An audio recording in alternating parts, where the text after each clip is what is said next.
Canning दंगे, ममता की निर्ममता की पहली कहानी। 20 मई 2011 को ममता बनर्जी ने पश्चिम बंगाल के मुख्यमंत्री पद की कमान संभाली। वामपंथियों के किले को नेस्ते नाबूद करने वाली ममता से उम्मीद थी कि वो बंगाल को नई दिशा देंगी, बंगाल नए युग की ओर प्रवेश करेगा। लेकिन महज कुछ ही महीनों के भीतर ममता की कलई खुलने लगी। ममता के अत्याचार और अनीति ने वामपंथियों को भी पीछे छोड़ दिया। पश्चिम बंगाल में तृणमूल के कार्यकर्ताओं ने विरोधियों को सीधे मौत की सजा देना शुरू कर दिया। स्थिति इतनी भयावह बनी कि वामपंथी कैडर के कई कट्टरपंथियों ने ममता की शरण में जाकर अपनी जान बचाई। सिर्फ इतना ही नहीं, मुख्यमंत्री बनने के साथ ही ममता राज में निर्ममता की सारी हदें हिंदू आबादी पर कहर बनकर टूटने लगीं। इसकी बानगी देखने को मिली पश्चिम बंगाल के 24 परगना जिले के कैनिंग सब डिवीजन में। जिले के कैनिंग सब डिवीजन में एक धार्मिक नेता की हत्या से हिंसक झड़पें हुई। घुतियारी शरीफ के रोहुल कुदुस की 18 फरवरी 2013 की रात को जामतला हाट से लौटते समय गोली मारकर हत्या कर दी गई। उसके सहयोगी अब्दुल वहाब को भी गंभीर चोटें आईं। इसके बाद इलाके में दंगे फैल गए।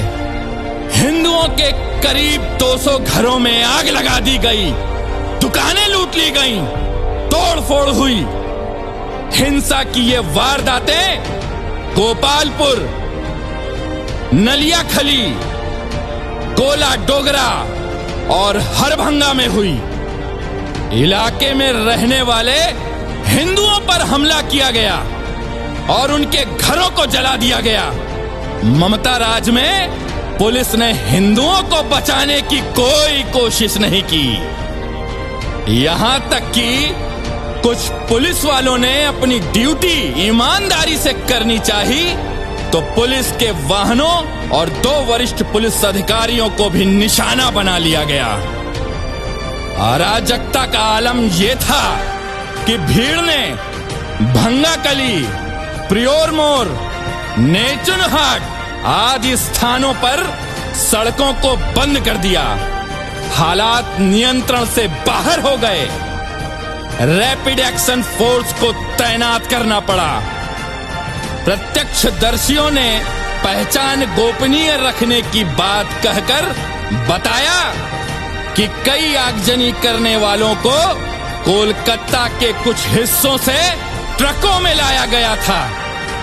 नलियाखली के निवासियों ने कहा कि बड़ी संख्या में बाहरी लोगों ने उनके मंदिरों को नुकसान पहुंचाया और 19 फरवरी को 5 महिलाओं के साथ छेड़छाड़ की गई। राजनैतिक पर्यवेक्षकों के अनुसार कैनिंग दंगे पश्चिम बंगाल में पंचायत चुनाव से जुड़े हुए थे। सत्तारूढ़ तृणमूल कांग्रेस और सीपीआईएम जिले के मुस्लिम मतदाताओं को लुभाने की कोशिश में लगे हुए हैं। जहां अल्पसंख्यक समुदाय की आबादी 1/3 है, ये दोनों पार्टियां अपने लाभ के लिए सांप्रदायिक दंगे भड़कते देखना चाहती हैं। जैसे जैसे हिंदू आबादी पर अत्याचार बढ़ता है, वैसे वैसे मुस्लिम वोट बैंक एक खास तरफ झुक जाता है। जो काम वामपंथियों ने पश्चिम बंगाल में 35 सालों तक किया, ममता ने मुख्यमंत्री बनने के बाद वो रोज की कहानी बना ली। 2011 के बाद हर दिन पश्चिम बंगाल के किसी न किसी हिस्से से हिंदुओं को नीचा दिखाने, उन्हें अपमानित करने और उनके खिलाफ घोर षड्यंत्र की ये पहली किस्त थी। आपको लगातार बताएंगे कि ममता ने पश्चिम बंगाल में किस तरह निर्ममता की सारी हदें पार कर दी। अब यही काम ममता हिंदू आबादी के उन लोगों के साथ अंजाम दे रही है जो चाहते हैं कि पश्चिम बंगाल की अस्मिता और पहचान बची रहे। इसके लिए वो बीजेपी में अपना भविष्य देखते हैं।